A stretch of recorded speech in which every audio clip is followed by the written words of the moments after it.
Ah, ça marche. Bonjour.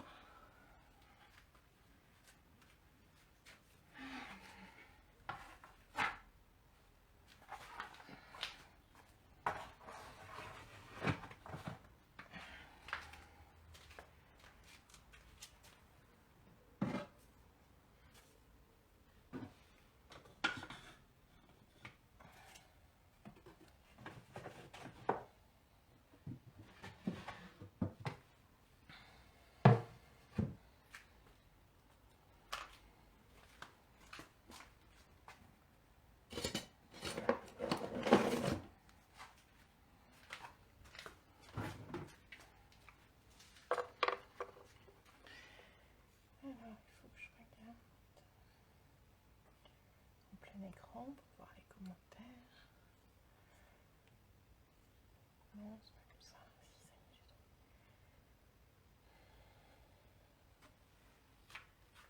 trouvé. Il fait un froid de canard dans mon atelier. Il fait actuellement 5 degrés. Faut-il que je vous aime pour venir quand même? Et que j'aime la poterie.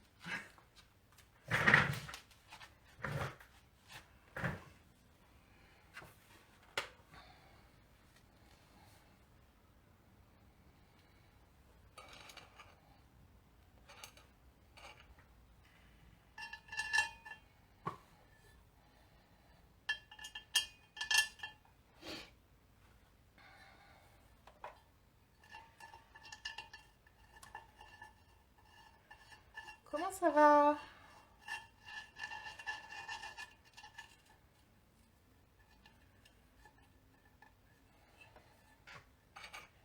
Aujourd'hui, j'ai réussi à me mettre en paysage.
Pas encore mis mes mains dans l'eau et elles sont déjà gelées.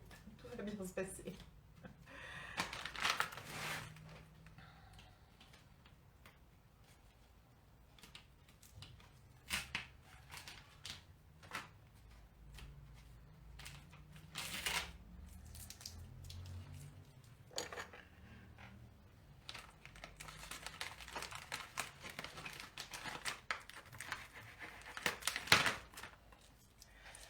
Vous m'entendez bien? Tout va bien?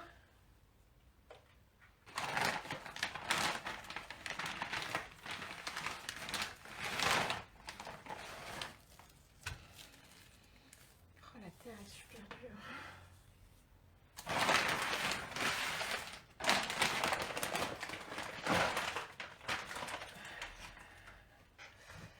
Je crois que je suis en train d'arriver dans les limites de ce que peut faire mon atelier en hiver. Il fait tellement froid que même la terre est dure. Il va falloir que je trouve une solution parce que j'aimerais bien qu'elle gèle pas. Bien que les opinions soient partagées hein, sur est-ce que le terre gelée c'est utilisable ou pas. Et qu'objectivement je suis pas certaine qu'il soit pas déjà trop tard. Parce que quand il fait 5 degrés à l'intérieur à presque 3 heures de l'après-midi, c'est qu'il va pas dû faire très chaud pendant la nuit. Ouais, ça pique fort. Ouais. Ça pique très fort. Et puis alors, la taille est bien dure. Hein. Je vais avoir du mal à la travailler.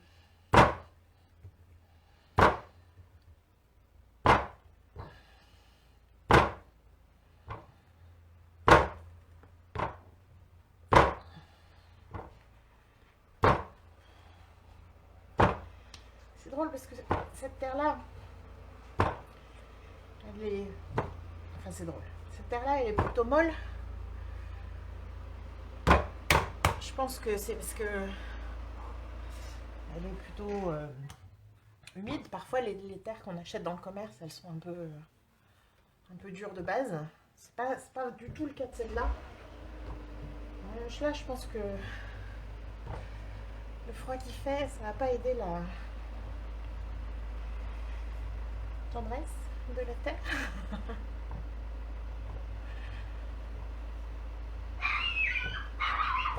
Oh, il y a encore mon chien qui a été sous dehors. Attendez. Je reviens tout de suite. Lady, tu l'as ici tout de suite. Ici, ici.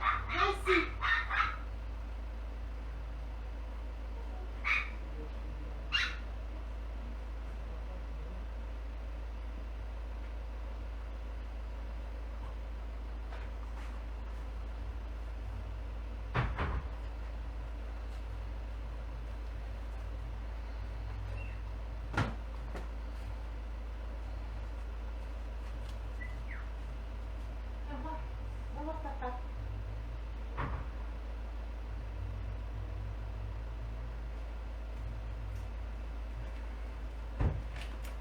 Je vous prie de m'excuser. Ceci dit, en général, ça arrive au moins une fois par live, hein, donc on n'est pas vraiment surpris.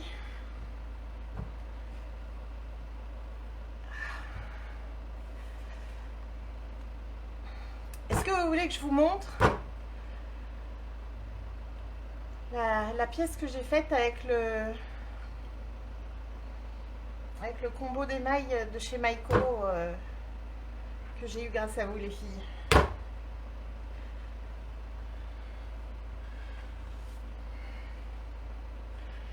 Si je vous le montre, vous le dites à personne, hein, parce que je ne l'ai pas encore mis sur le site.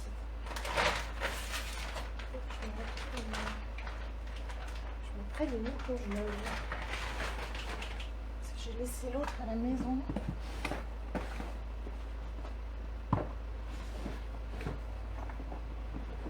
Hop là.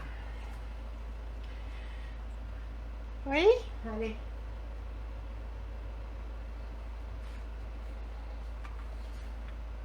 Vous êtes prête? Attendez, je vérifie qu'on voit bien. Mettre un peu de lumière pour qu'on soit sûr de bien voir. J'adore ce combo.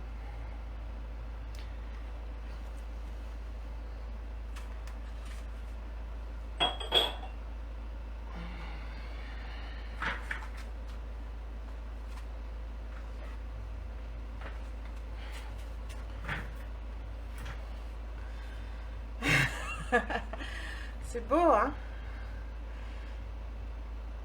Je sais plus comment il s'appelle ce tableau de Van Gogh, je crois que c'est Nuit étoilée ou un truc comme ça là. Ouais. Ces espèces de petits ronds jaunes sur un fond bleu nuit. Ça me... Ah, la vache, je peux même pas la travailler là, tellement elle est dure.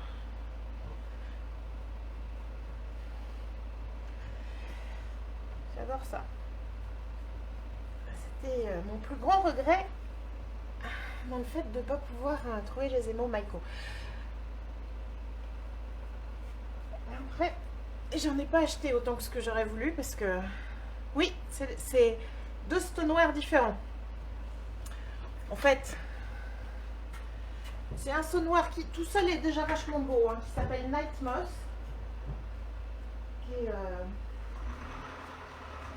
je sais pas si vous allez bien voir si je vous le montre comme ça, mais en gros c'est un un noir avec des petites taches grises et un peu bleutées. Mais si on le superpose, enfin, si on le superpose sur un bleu foncé, ça donne ça. Et je sais plus quel bleu foncé j'ai pris. Je crois que c'est le bleu indigo ou le floating blue.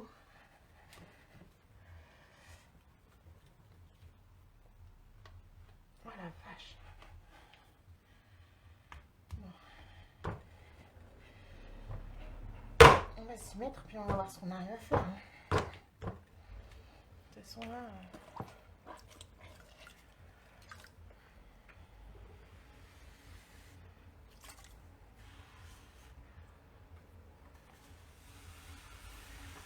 Alors, moi mon cycle de four monte jusqu'à 1250 degrés avec un maintien de température à la fin de 20 minutes. Ce qui techniquement le fait monter jusqu'à 1259 degrés. Pour ceux qui travaillent en cône, on est sur un franc cône 9. On n'est pas au cône 10, mais le cône 9 est...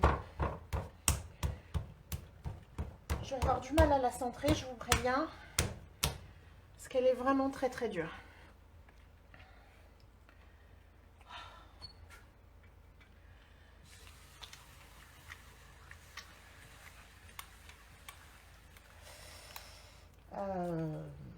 Voilà, un bon cône 9. L'avantage du maintien, alors ça peut être plus long que ça un maintien, mais et plus il est long, plus techniquement... Merci chérie d'avoir tasé le chien.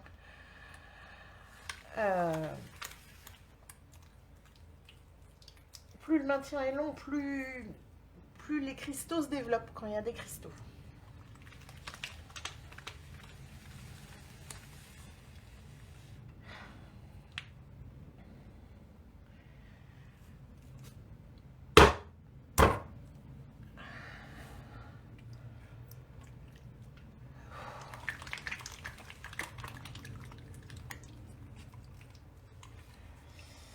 Et je devrais pas le dire parce que mon mari est là et que je vais me faire gronder.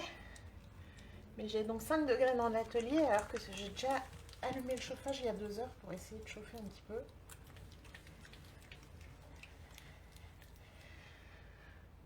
C'est assez violent là.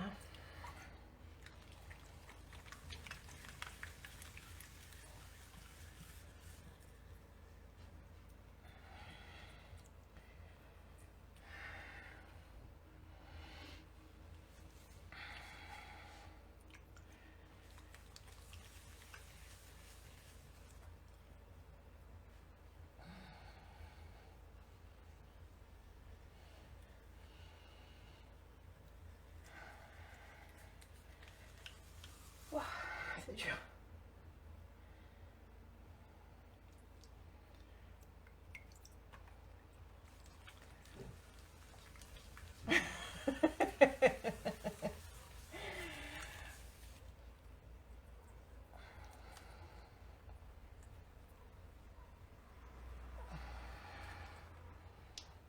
Je ferais peut-être ça.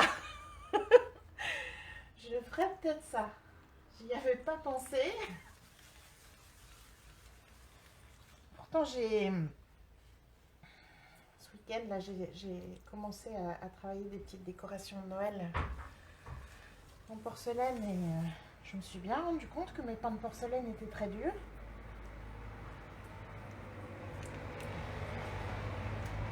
Et comme je ne l'avais pas encore travaillé depuis la livraison, je n'ai pas complètement fait le lien avec le fait que c'était à cause des températures. Mais là, je me rends bien compte que c'est clairement les températures le problème.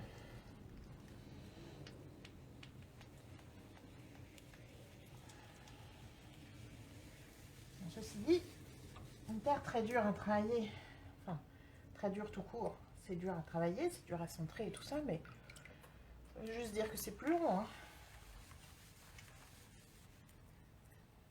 un peu plus physique.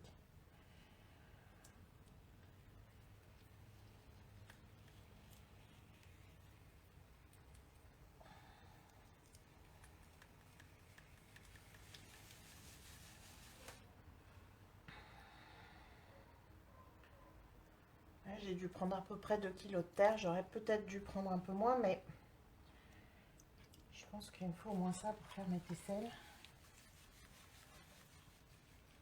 C'est vrai que je ne vous ai pas montré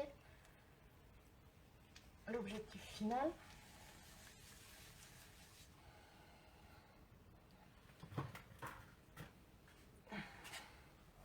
Alors, il y a déjà des émaux sur celles que j'ai. J'en ai plus des toutes nues.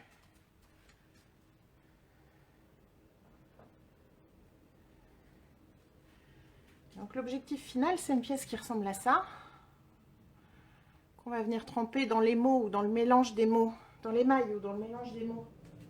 Je vais y arriver. Qu'on veut tester.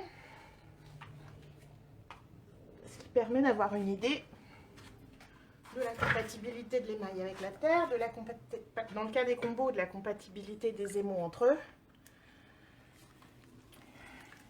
Et d'à quel point ça coule. Et de si c'est joli ou pas. Parce que avant de l'avoir testé,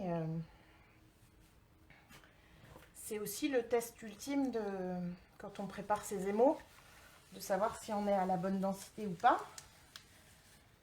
Parce que d'une densité à l'autre, ça peut complètement changer la texture, mais aussi la couleur.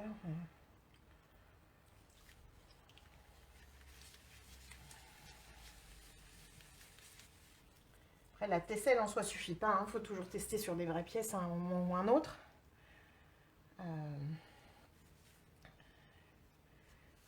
Mais c'est un bon début. C'est dur.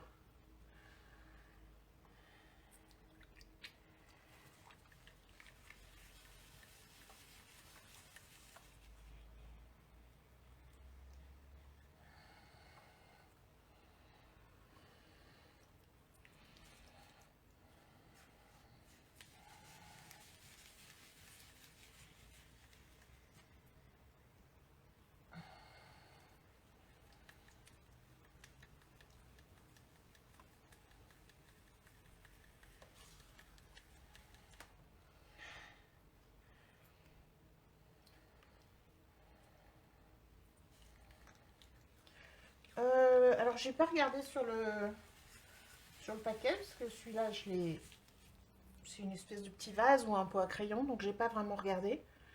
Je te dirai ça tout à l'heure.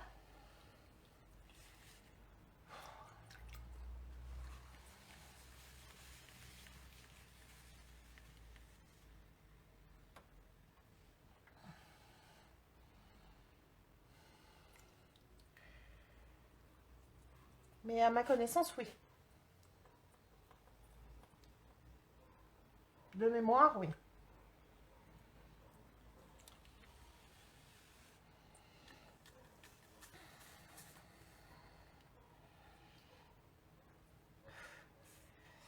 Après, la notion d'alimentaire,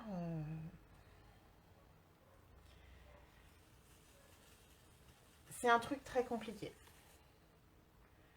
Sur le principe, les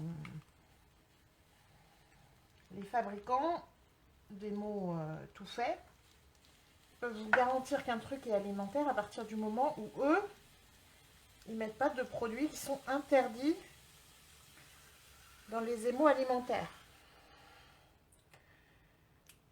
Mais la manière dont vous allez le cuire, est-ce qu'il va être à maturité ou pas, avec quoi vous allez le mélanger, et sur quelle terre il est, peuvent influer sur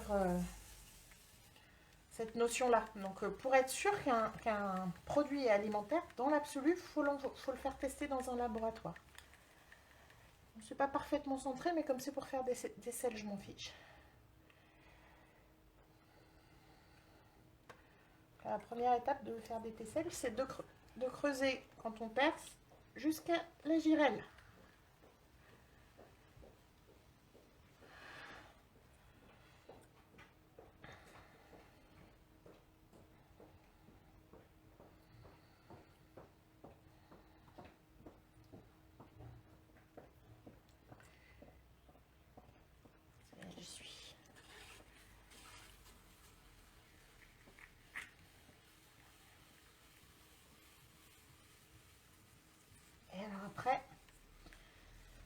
va tirer sur la terre petit à petit pour l'amener jusqu'au bord.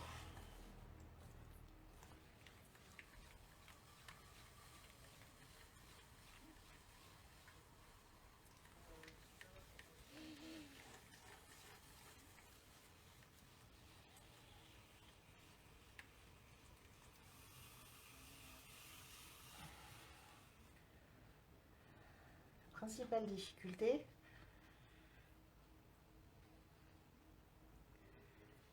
c'est que le boudin ne se décolle pas.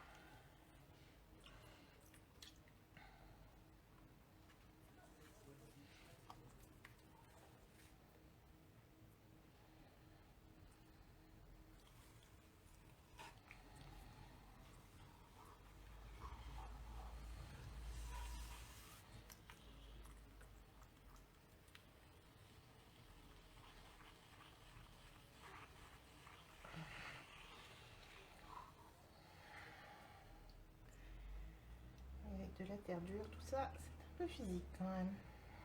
J'espère que je vais pas me faire mal au bras.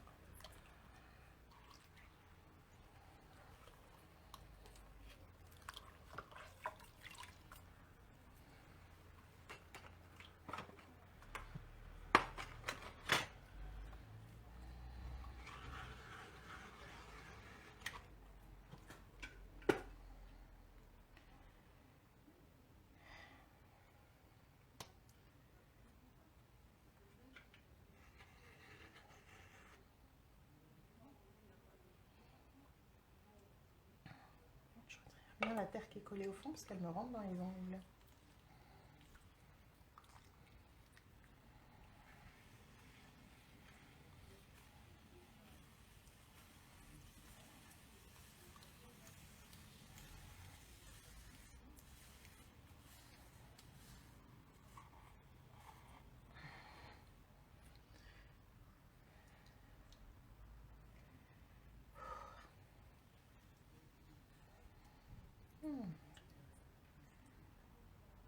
Je voulais en faire deux, mais...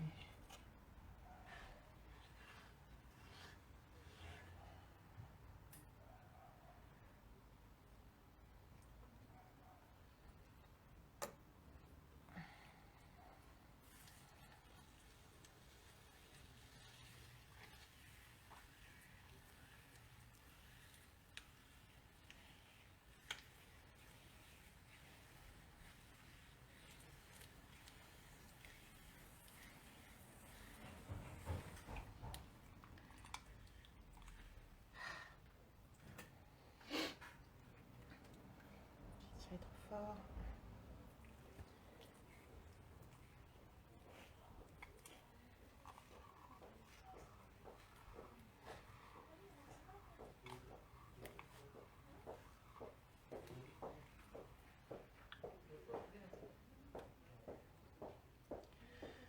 Faciliter la vie, je crois. Bien, j'ai mélangé le...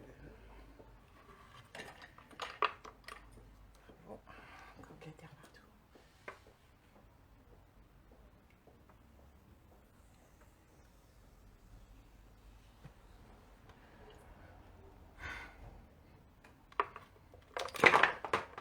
Ça, c'est fait.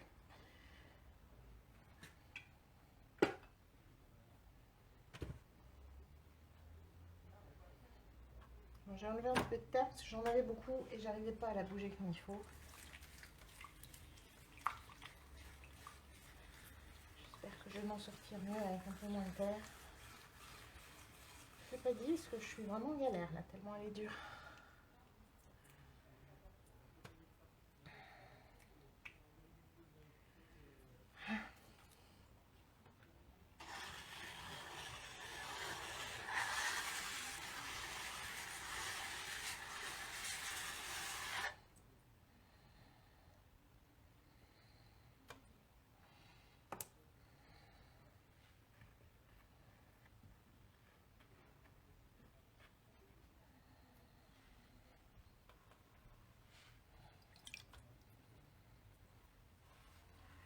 Allez, on reprend.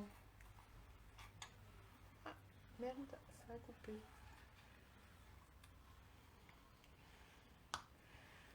Alors, ça a coupé pour vous ou ça a coupé pour moi? Attendez, il faut que je me lève et que j'aille vérifier.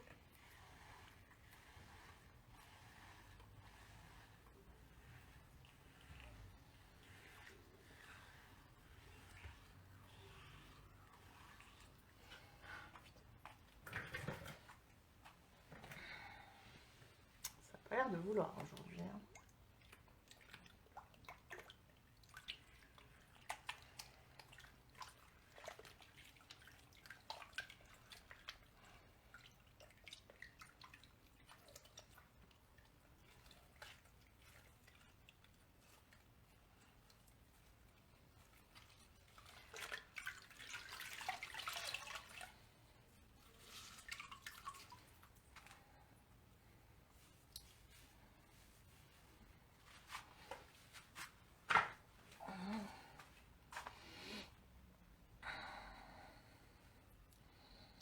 Non, ça a l'air de fonctionner encore. Alors, c'est que pour moi que ça merdoie. C'est super, merci.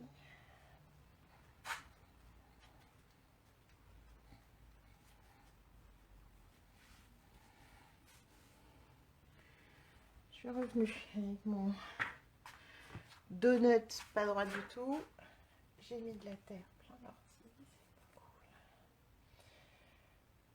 Allez.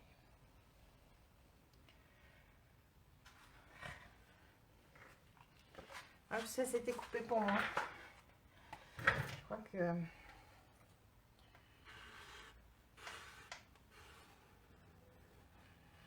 peut-être qu'il faudrait que je coupe le.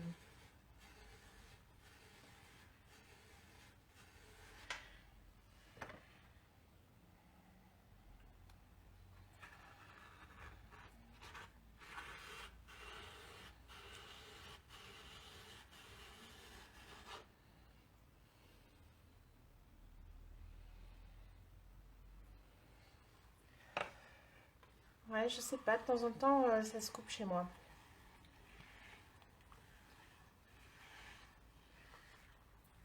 Aplatir un peu mon truc. Elle n'est pas très bien partie ma tesselle. J'ai tellement de mal avec ma terre toute dure. Qu'est-ce que je peux faire pour me faciliter les choses?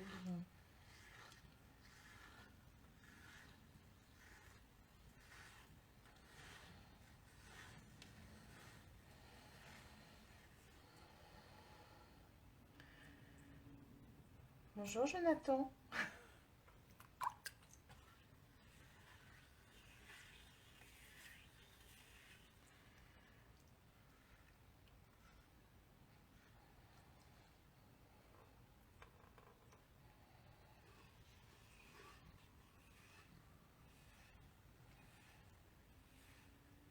Alors je vais continuer comme si de rien n'était. Même si mon donut est très déséquilibré. Je suis en train de me créer mes petites rigoles dans lesquelles je vais pincer pour monter ma terre. C'est pas le travail le plus propre que j'ai fait de ma vie. La terre est très réfractaire au travail aujourd'hui.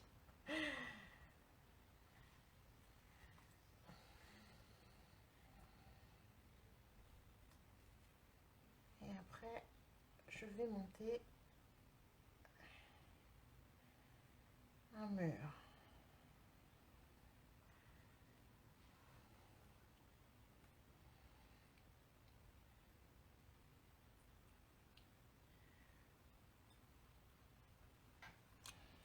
Non. Moi, je travaille jamais avec de la terre chamottée, en fait. Mais c'est pas... C'est possible, hein, les terres chamottées impalpables sont tout à fait tournables. J'ai pris l'habitude de travailler avec de la terre normale, donc je le fais pas. Alors, comme mon donut était décentré, le souci que j'ai, c'est que je ne peux pas faire mon rempart aussi bien que ce que j'aime bien faire. Parce que normalement, je fais deux petits murs, un de chaque côté, et le grand mur qui est celui qui va tremper dans la tesselle. Donc là, mon mur extérieur, c'est mort.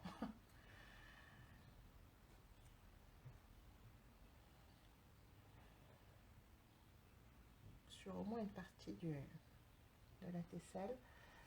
Alors, je pense que j'aurai quand même un semblant de mur intérieur. Ah, ça a de nouveau coupé chez moi. J'espère que c'est pas le cas chez vous. Je vais donc me relaver les mains et appuyer sur Refresh.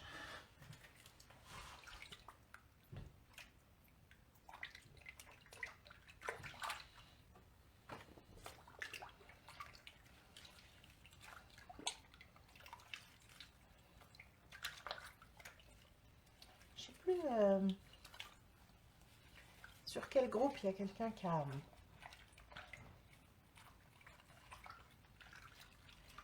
posté une photo d'une terre chamottée qu'il avait bien lissée.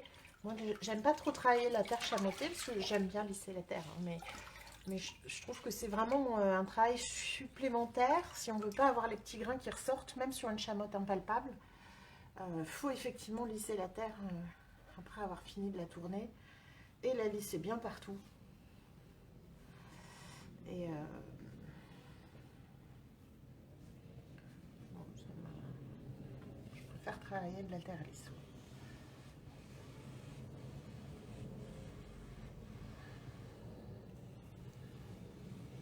Pas terrible mon truc, mais enfin le concept est là. Et je refresh pour voir si vous êtes toujours avec moi. On dirait que oui. Allez, redonne-moi les commentaires. Super.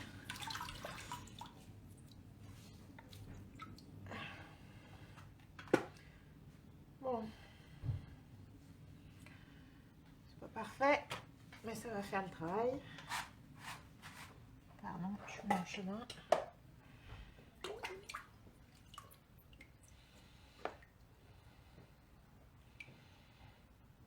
L'étape d'après qu'on peut faire tout de suite ou qu'on peut faire après l'avoir laissé durcir un tout petit peu, mais pas jusqu'à cuire, enfin cuire souple quoi on va dire, c'est de couper les tesselles. Et puis après j'essaierai de faire un deuxième tour qui sera moins difficile,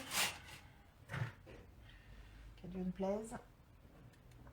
Donc je vais détacher mon donut. Donc plus vraiment un donut maintenant.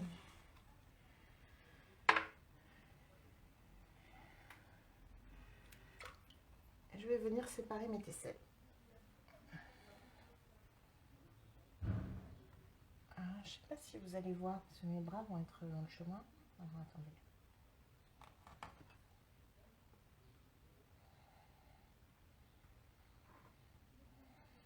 Je vais essayer de me mettre de l'autre côté.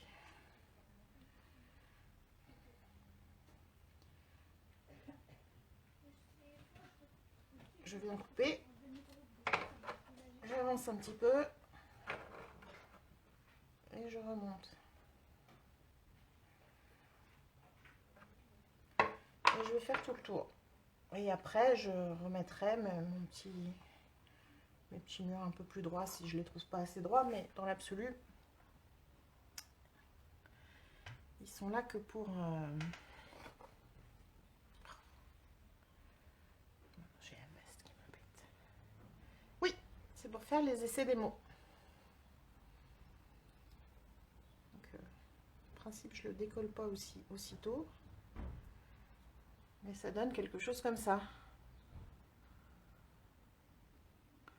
Une fois qu'il est biscuité, je viens tremper ce truc-là. Alors là, c'est particulièrement épais et de travers parce que j'ai galéré. Mais sur le principe, c'est ça. En général, je mets un peu de texture là, mais j'y ai pas pensé parce que je suis en live. Et quand on est en live, on oublie des trucs.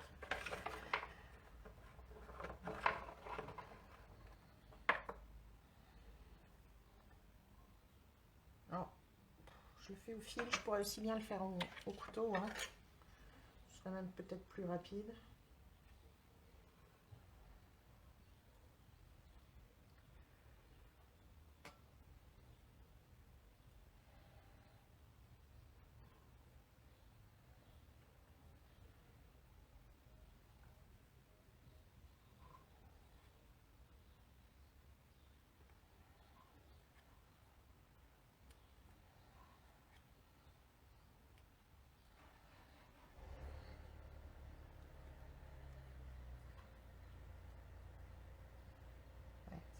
craignais. C'est des tesselles qui vont pas être utilisables de ce côté-là.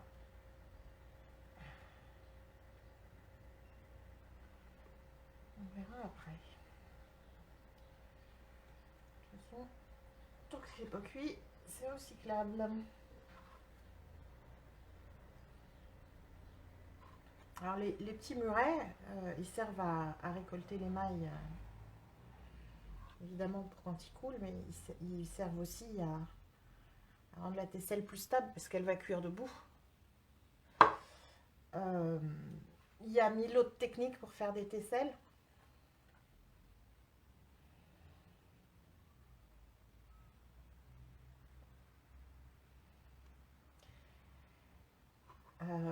Alors ça marche aussi. Moi je ne fais pas des coupelles parce que j'aime bien voir la verticalité des choses.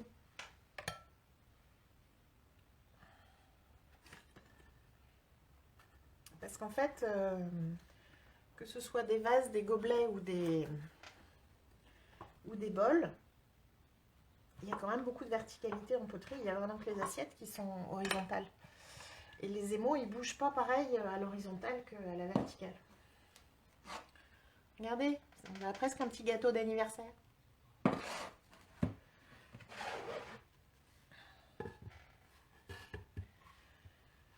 On va essayer d'en faire un autre en galérant un peu moins.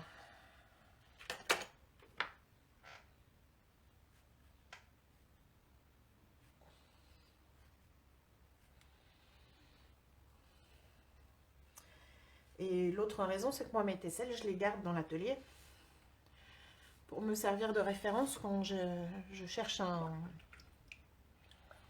combo pour un objet en particulier.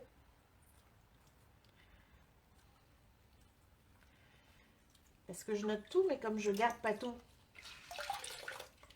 qu'est-ce que je vends si j'ai pas une trace quelque part, je peux oublier, je peux finir par oublier ce que ça donne tel ou tel combo.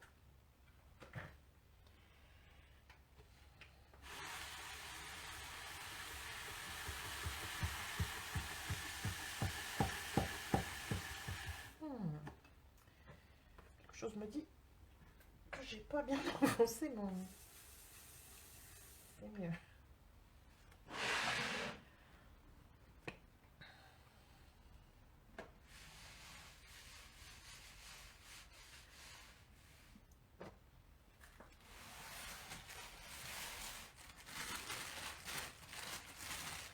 Il y a quelques jours, je vous ai dit que j'avais ouvert un four qui était vraiment catastrophique.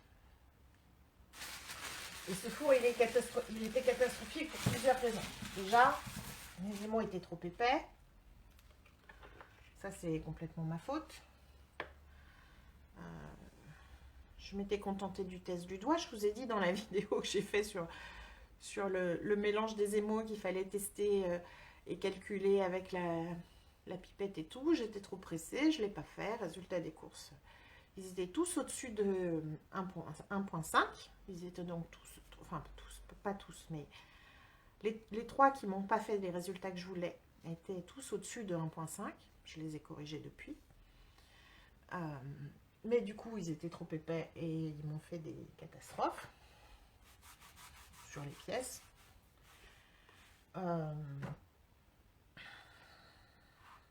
Ça, c'est de ma faute. De toute façon, c'est de ma faute. Je vais reformuler. De toute façon, c'est de ma faute. L'autre raison pour laquelle je pense qu'ils se sont pas très bien comportés, c'est que là encore, contrairement aux conseils que je vous donne dans la vidéo, je les ai pas tamisés parce que j'étais trop pressée de m'en servir. Ce qui fait que je pense que ça m'a aussi un peu trompée quant à la densité. Parce que les éléments devaient être un peu moins bien répartis que quand je les tamise. Résultat des courses, j'ai 2, 3, 4, 6,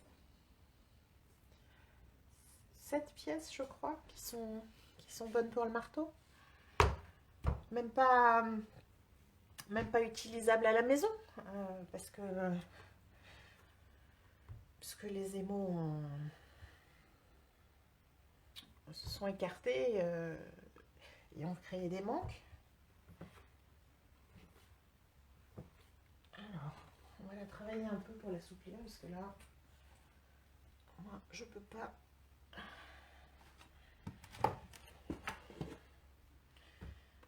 Travailler une terre aussi dure. Ah, ça merdoie chez moi. Est-ce que ça merdoie chez vous?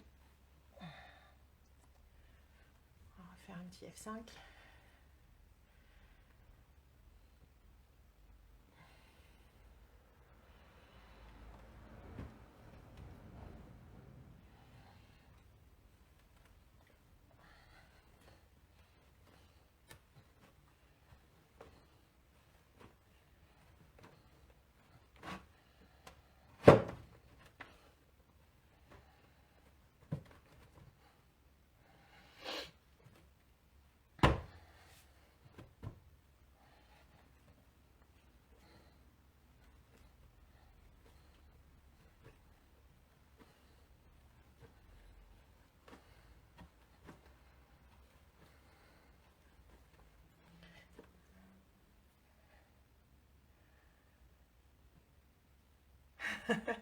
Ouais, c'est que chez moi, mais je pense que c'est parce que le... Peut-être que c'est parce que le Wi-Fi... Comme je suis un peu loin du Wi-Fi, peut-être que l'ordinateur a du mal à rester connecté au Wi-Fi. Je suis pas très loin d'ailleurs en fait du Wi-Fi, mais il y a des murs entre nous. Peut-être que ça suffit. Ça reste dur.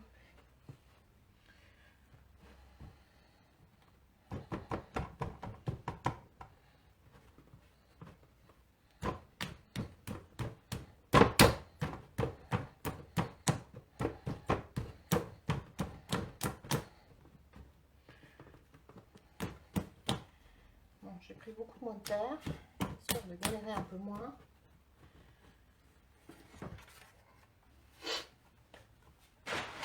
Je vais brasser un petit peu. Avec un peu de chance, ce sera moins pire.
Toujours un peu dur, mais c'est moins dur.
sûr qu'avec moins de terre, c'est moins dur. Hein.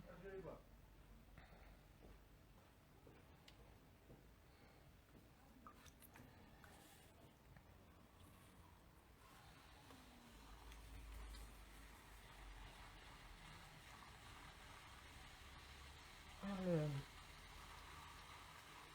truc, si je puis dire, pour déplacer le boudin sans trop le décentrer, c'est de le faire relativement doucement et de bien laisser traîner son doigt ici pour recoller ici au fur et à mesure qu'on déplace. Ah, ça y est, moi j'ai frisé de nouveau. Ah, c'est revenu.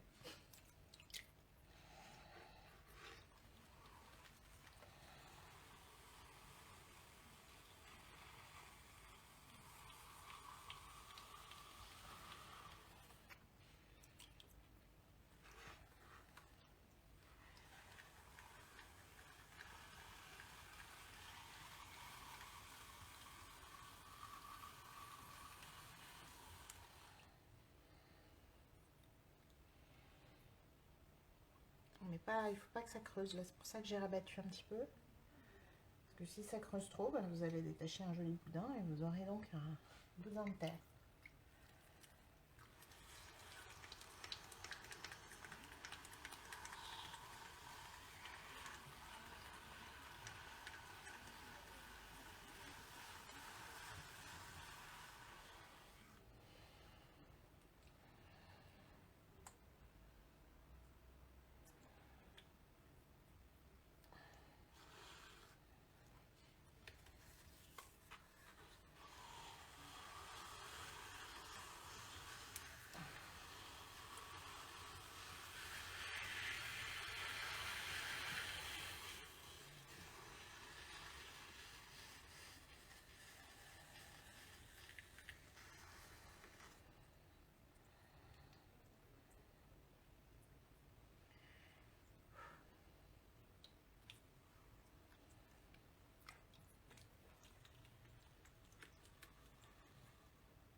Alors maintenant je vais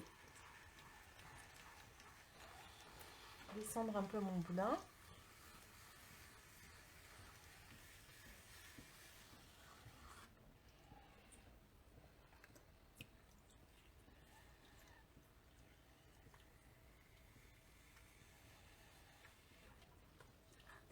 En même temps j'étais dans le mauvais sens, c'est ma faute.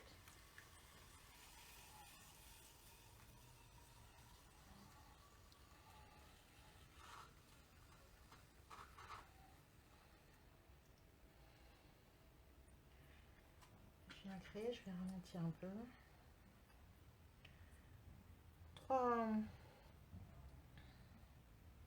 Trois petits murs. Un premier à l'intérieur, un gros au milieu et un petit à l'extérieur.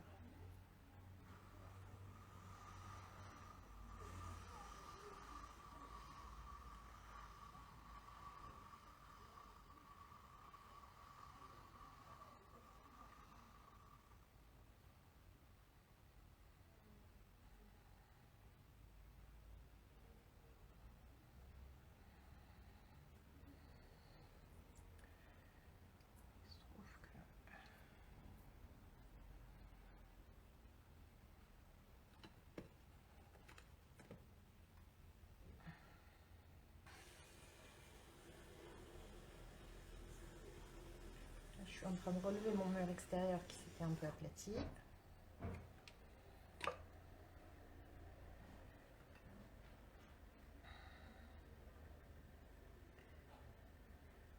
Et j'ai donc un mur extérieur pas très haut, une rigole, un mur intérieur un peu plus haut, une rigole et un mur intérieur là, pas très haut aussi.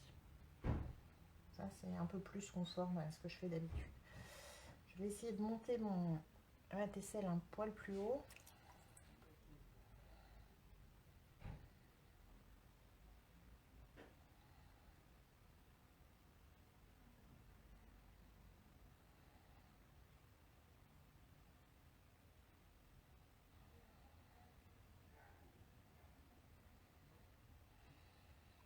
Et je vais aussi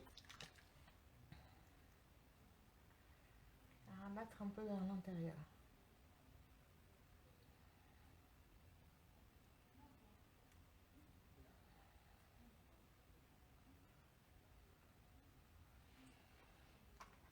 Et enfin,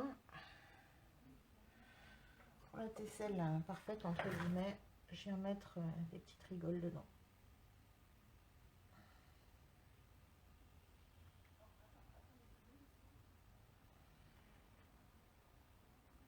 Pour voir comment l'émail se comporte sur les textures.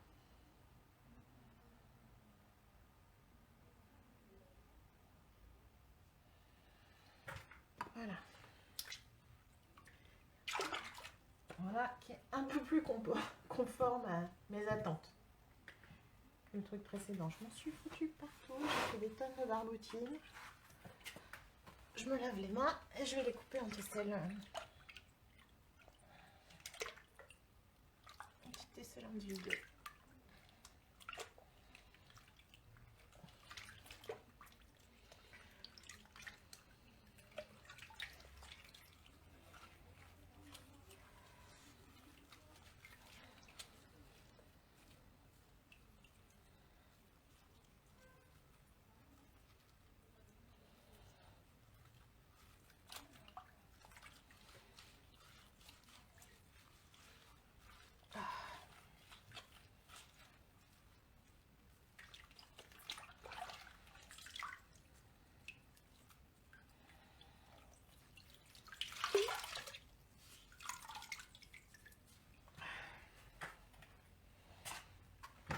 Nettoyer aussi un peu.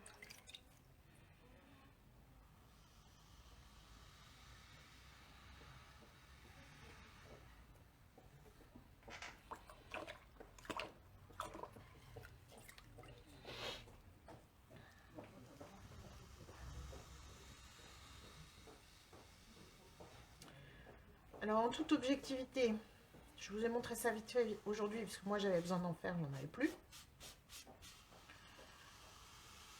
Mais sans vouloir faire du teasing sur une chaîne qui n'est pas la mienne, dans la dernière vidéo que Jean-Luc Benoît a faite, il a laissé entendre qu'il allait faire une vidéo sur ce thème-là. Quand elle sortira, je vous recommande fortement de la regarder parce que ce sera sans doute beaucoup plus approfondi que ce que je peux vous faire comme ça dans un live. Peut-être que j'en ferai moi-même une vidéo un jour, mais pas dans l'immédiat. Parce que j'ai pas encore trouvé un setup qui me plaise suffisamment pour filmer du tour de potier. Je trouve qu'on voit. Il faut que je trouve un moyen pour qu'on voit mieux les gestes, pour que ce soit plus intéressant.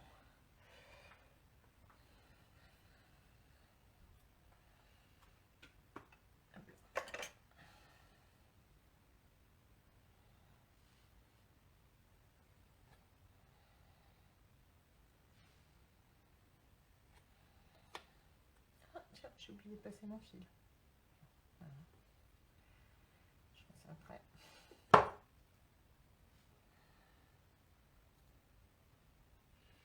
Quand je vous dis qu'en live on oublie toujours quelque chose.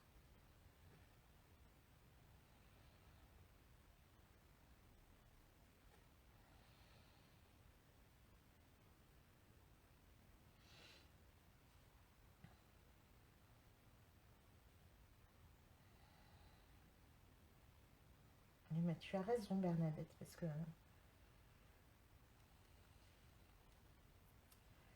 je trouve qu'il il parle très bien de la poterie, il est très pédagogue dans ses explications.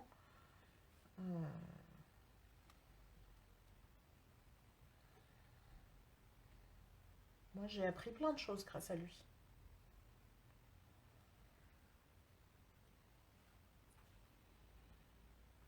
On chasse du plongeur.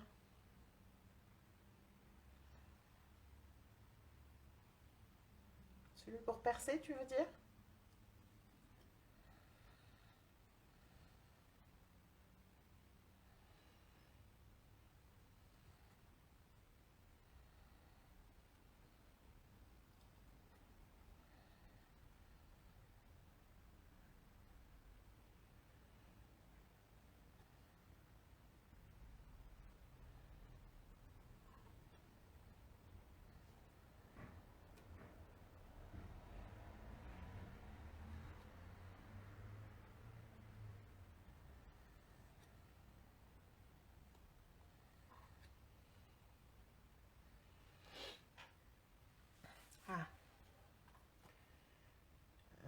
Oui, alors je comprends. Je trouve effectivement, enfin moi aussi j'ai un peu de mal avec son geste du perçage. D'ailleurs, tu notes que je ne perce pas comme ça. Ceci dit, quand tu le maîtrises, ce geste-là, tu ne peux pas ne pas creuser centré avec ce geste-là.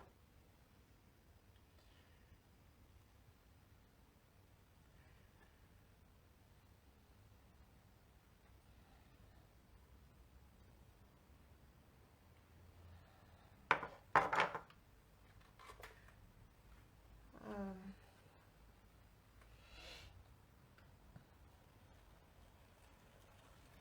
J'essaierai de te le remontrer si tu veux.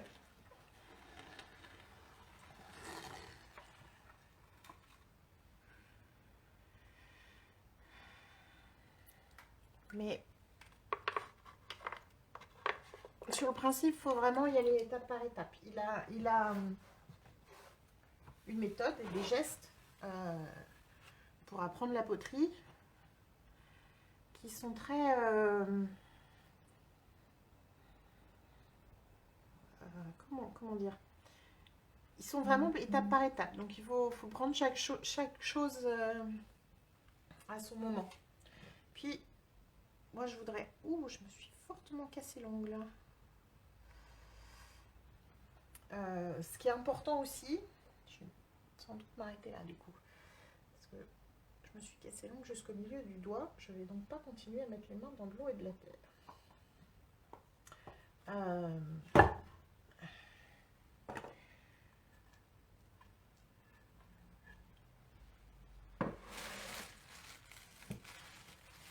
Chaque geste amène le suivant. C'est comme un enchaînement, c'est comme une danse. Et du coup, si tu veux aller trop vite, tu vas entraîner des erreurs dans les gestes d'après. Du coup, c'est important de vraiment maîtriser le geste précédent avant d'aller au suivant. Dans sa pédagogie, dans son déroulé. Or, et là, c'est un autre youtubeur qui le dit, et qui le dit en anglais, donc ça sonne différemment, mais le concept est là. Hein, au début, à un moment, il ne faut pas essayer de garder ces pièces, il faut les monter, les traiter jusqu'à ce qu'elles cassent. C'est pas grave, c'est que de la terre, on la refout dans une bassine, on la recycle.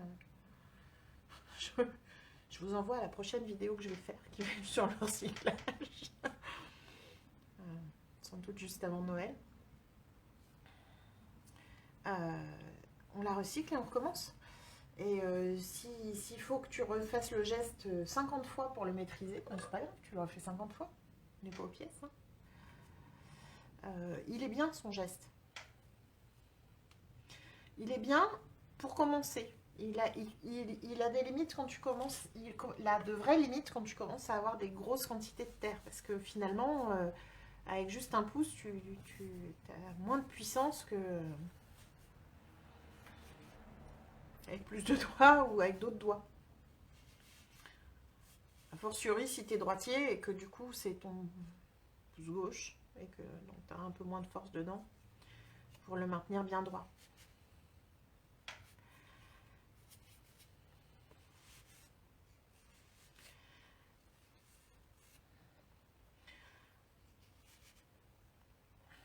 Mon conseil à 2 balles, c'est qu'en poterie, il faut créer ses propres gestes. Mais pour pouvoir créer ses propres gestes, il faut déjà avoir maîtrisé des gestes un peu canons. Des gestes passe-partout, des gestes vers lesquels tu vas revenir quand ton geste rentre plus comme il faut dans...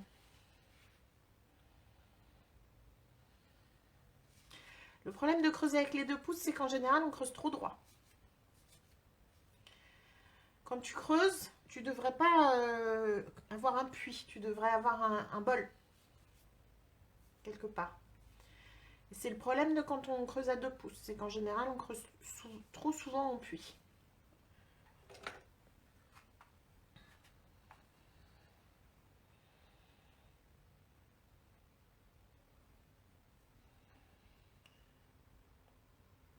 je me suis pas loupée. Je sais pas comment je me suis fait ça. Enfin, je sais plus si je sais comment, mais je sais pas à quel moment, parce que j'ai rien senti.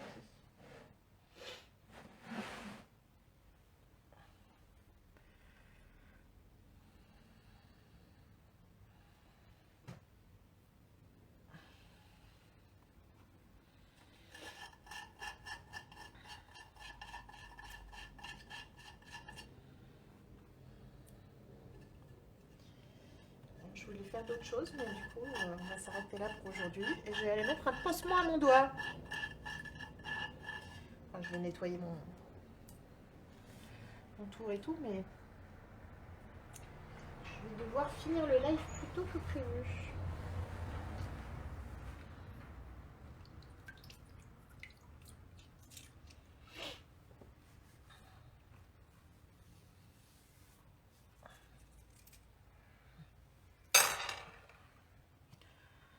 Après, Bernadette, tant que le geste convient, tant que toi tu t'en sors avec, et encore, hein, comme disent les Américains, si c'est pas cassé, c'est pas la peine de le réparer. Hein.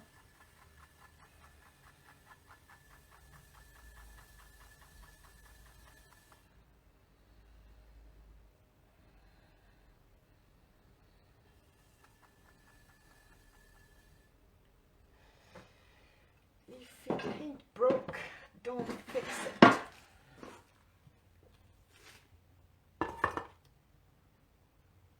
Non, ça fait pas mal, mais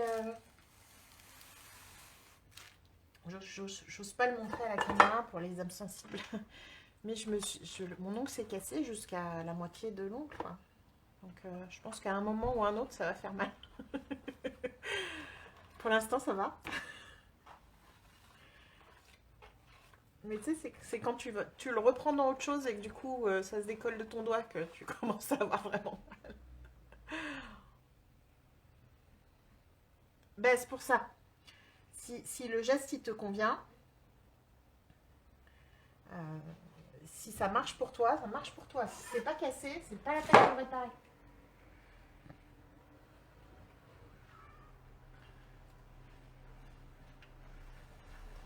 Mais la seule chose sur laquelle j'attire ton attention et dont il faut que tu te méfies, c'est que quand on ouvre avec les 2 pouces, en général, si on arrive à rester centré, on a quand même le problème de creuser trop en puits.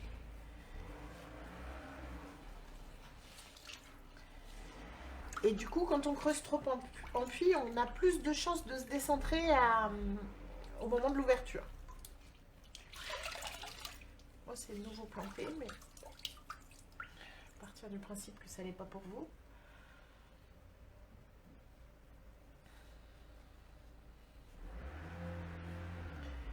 Après, moi aussi, j'ai un problème dans le bras droit. J'ai une tendinite. Là, je suis accrochée dans la petite... dans ma lavette, là. Et ben, ça m'a fait mal, justement. J'ai une tendinite à l'épaule depuis assez longtemps. Au niveau des cervicales, j'ai un écrasement. Et donc, je fais très attention de ne pas trop forcer sur mon bras droit, physiquement. Parce que sinon, ça me fait vite relativement mal. Sa technique, elle ne force pas sur le bras droit, hein, pour ouvrir. Du tout.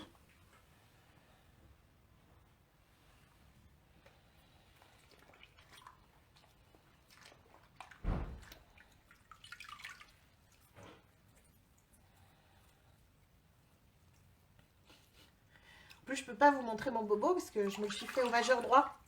Au majeur gauche, ce serait quand même très mal élevé de ma part de vous montrer mon majeur.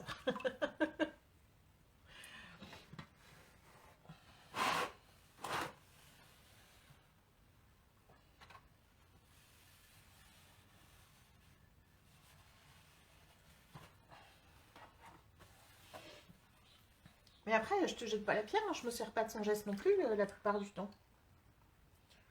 Je m'en sers... J'ai tendance à m'en servir quand je fais des bols. Voilà. Parce que comme son geste, il ouvre directement en fond de bol, après, t'as plus rien à faire. T'as plus qu'à monter la terre.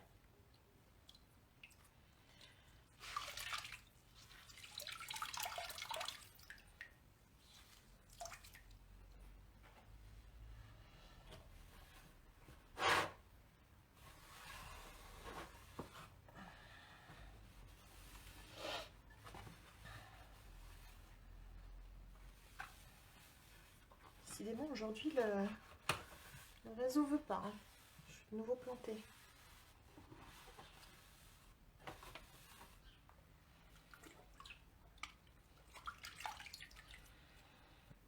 Et puis, pour finir sur les gestes, je crois qu'en poterie, autant il y a des mauvais gestes, autant je suis pas sûre qu'il y ait vraiment des bons gestes. Enfin,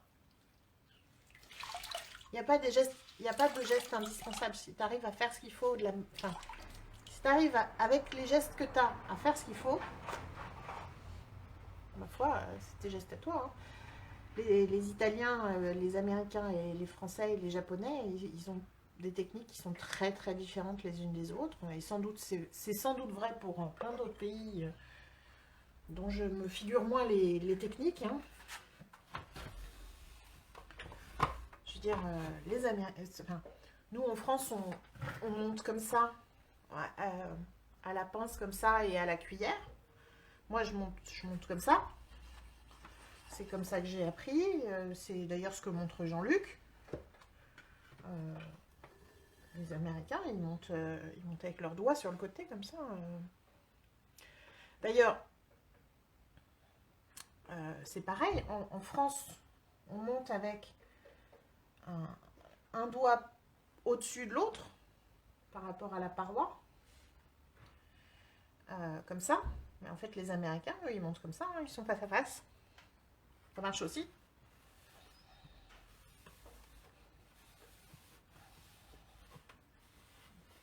Et là, pour le coup, moi, je constate que je suis souvent face à face.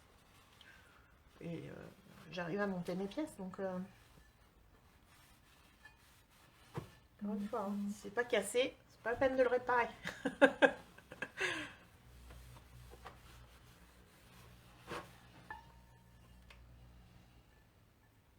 Après, moi, je collectionne les gestes, parce que je me suis rendu compte que... parfois, le geste dont tu te sers le plus, je collectionne les gestes comme je collectionne les outils. Parfois, le geste dont tu te sers le plus, ou l'outil dont tu te sers le plus, eh ben, il ne fonctionne pas pour ce que tu veux faire. Et là, tu es bien content d'avoir un outil ou un geste légèrement différent qui va t'aider à faire ce que tu veux faire.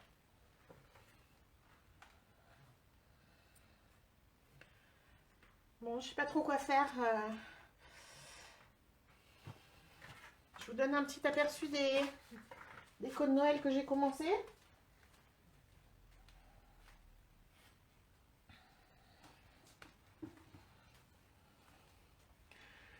Ça, c'est mes étoiles. Hop.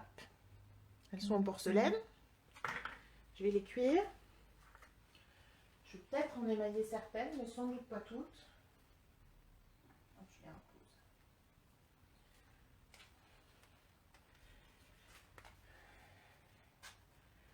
Et c'est pour les proposer au marché de Noël pour avoir des articles pas trop chers, parce que pour les marchés de Noël, on achète rarement des trucs très chers. Et ça, je pense que c'est d'autres formes que j'ai commandées. Chez la marque Sourire, dont il ne faut pas parler en ce moment parce qu'elle n'est pas à la mode. Aussi pour faire des petites décos de Noël.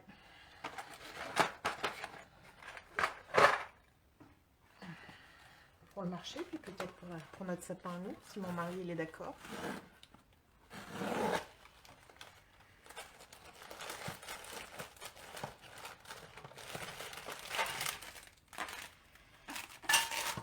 Vous ne voyez pas bien ceux-là parce qu'ils sont emballés dans le plastique.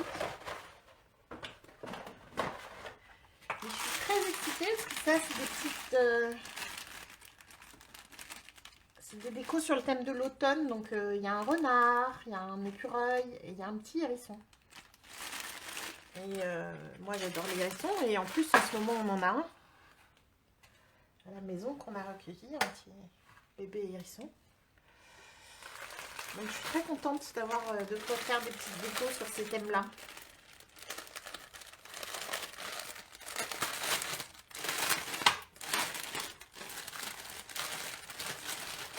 Il est où mon petit hérisson? Il est là.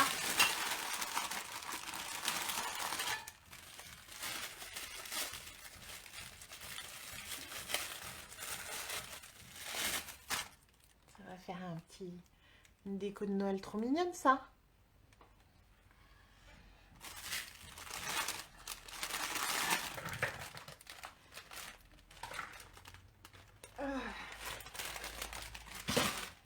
Les maisons où les trucs pour découper les cookies, c'est pour faire des gâteaux. Puis chez moi, c'est pour faire des décos de Noël.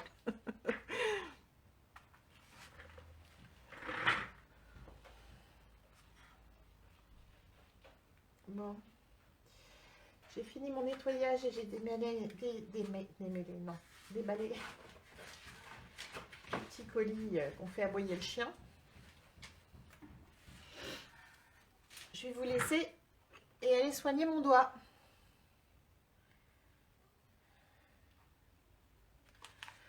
Je suis désolée que le live soit aussi court aujourd'hui. J'essaierai de me rattraper la semaine prochaine.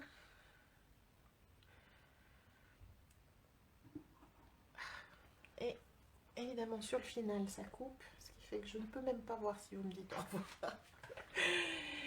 Et si vous avez tout entendu, ou est-ce que c'est le live qui a coupé? Je ne sais pas.